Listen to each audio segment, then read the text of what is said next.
At the May Day School, we asked members of the different organizations why they were involved in the May 1st movement. Here's what they had to say.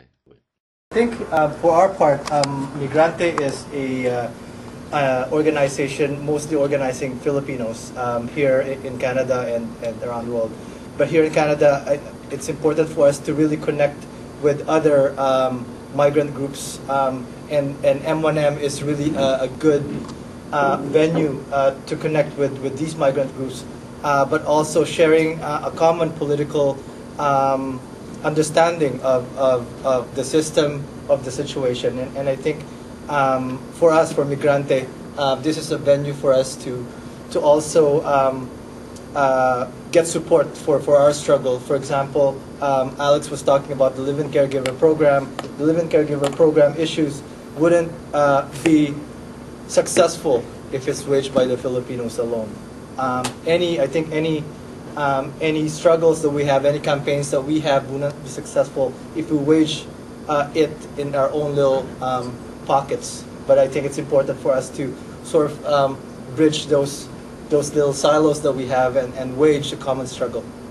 Well, Canadian Heart is a humanitarian organization. We're trying to get to bring out the humanitarian situation of the Tamil people out to the mainstream Canadian public. Canadian Heart stands for Humanitarian Appeal for Relief of Tamils. The reason we joined May 1st movement is that back home, May 1st is a huge organizing and mobilizing day for us, and but here that has been totally lost.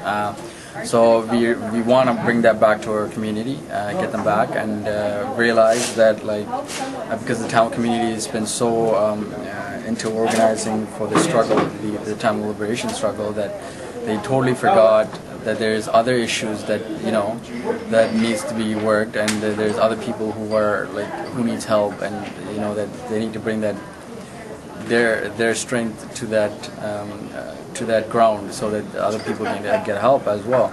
So one is to bring back the town people organizing and mobilizing around May 1st. The second is to definitely meet progressive alliances, build a stronger alliance for the Tamil community as well. Hello, my name is Pablo. I'm part of this organization that I have this snazzy soccer jersey for, but and well. We're a community organization in the Latin American community. We have a lot of things going on. Actually, most of our people right now are preparing for an event that we're doing here after this. Obviously, you all know about the tragedy in Haiti.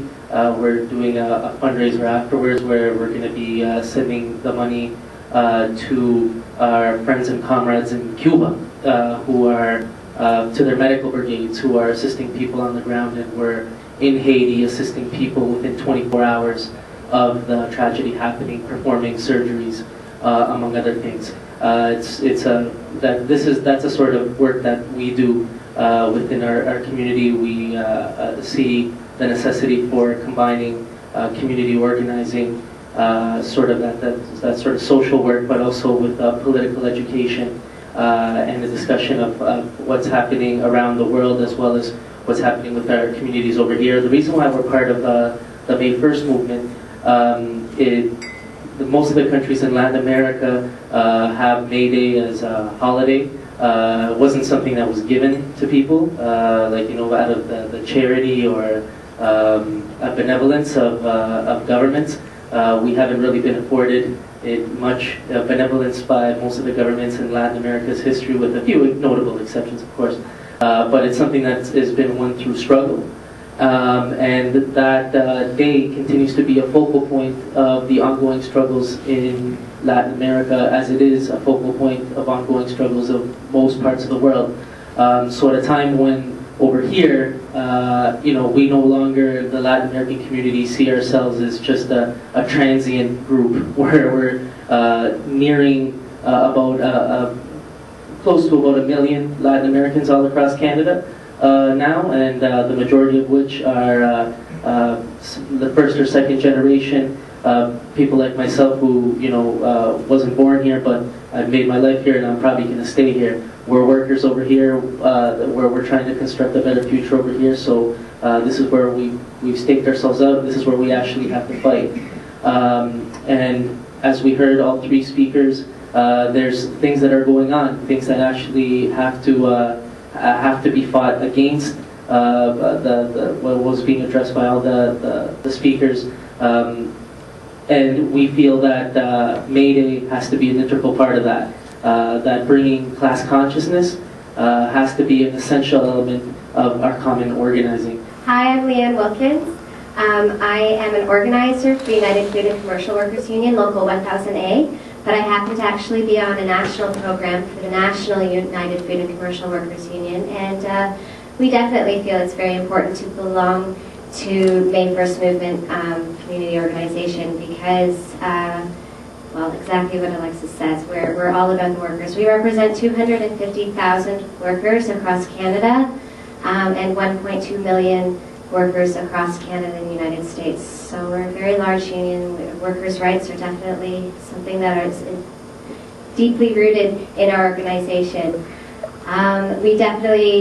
We send a huge delegation down to Cuba every year to celebrate the May 1st festivities. And we think that it's time to bring it back up to North America, where it belongs. What's going on, everybody?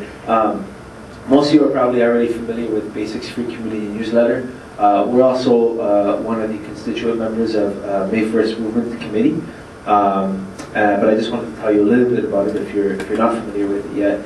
We're a community newspaper here in Toronto. We've been around for about 3-4 years now. And when we started Basics Free Community Newsletter, most of our work was based in organizing working class people in the neighborhoods.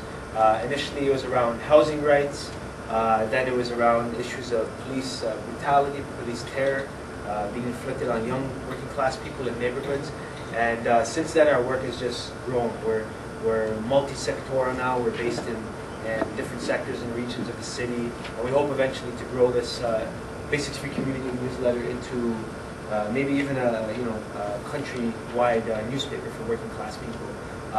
But the way we grow, the way we develop, is through working class people and our progressive allies in helping the paper grow by participating in the work of producing and distributing the paper. We don't really rely on funds, nor do we intend to rely on funds from any major external sources, especially corporate or government grant funding or foundation funding or anything like that. Our funding comes from the fundraising we do internally through our dues or externally through advertisements we take from small businesses or unions or whatever the case may be. So in order to help continue growing this people's newspaper, we need more and more people to get involved. There's a few people here who are Basics members. Nadine is organizing in the women's sector and with educators, as she herself is an educator. We have the paper based in many different communities in Toronto, and we're just beginning to develop in different unions. So if you're in a union or if you live in a working class community, you'd like to distribute Basics door to door in your neighborhood or in your building, or in any way you see possible and fit, please come talk to us, talk to me after the event, and we'd love to get you involved. Thanks a lot.